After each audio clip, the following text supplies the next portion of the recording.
ঘড়িতে তখন প্রায় 4:30 বাজে। ভোরবেলা রাস্তায় বেরিয়ে পড়েছি, আর বেরিয়েই দেখি ভোরের আকাশের কী রূপ। তাই একটু ক্যামেরা বন্দি করে নিলাম তোমাদের জন্য।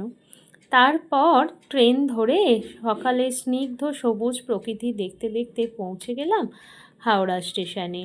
কোথায় যাচ্ছি সেটা জানতে হলে তোমাদেরকে আমার পরের ভিডিওগুলো অবশ্যই দেখতে হবে।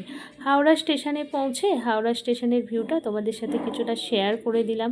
দিনের অন্য সময়ের তুলনায় সকালে হাওড়া স্টেশনটা একটু ফাঁকাই ছিল, তাই আমি আর তোমাদের দাদাভাই ভাবলাম একটু হাওড়া ব্রিজ থেকে ঘুরে আসি।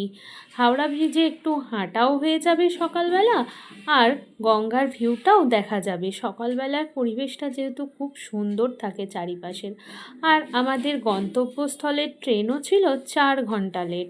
তাই 4 ঘন্টা হাওড়া স্টেশনে বসে কিভাবে কাটাবো, এক জায়গায় তো আর অতক্ষণ বসে থাকা যায় না। তাই চলে গেলাম হাওড়া ব্রিজে ঘুরতে। বেশ ভালোই লাগছিল, একদম ফাঁকা, যাত্রীদের ভিড় অতটাও নেই।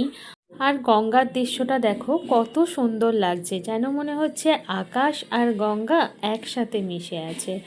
আচ্ছা, ভিডিওটি কেমন লাগলো কমেন্টে অবশ্যই জানিও। দেখা হচ্ছে পরের ভিডিওতে।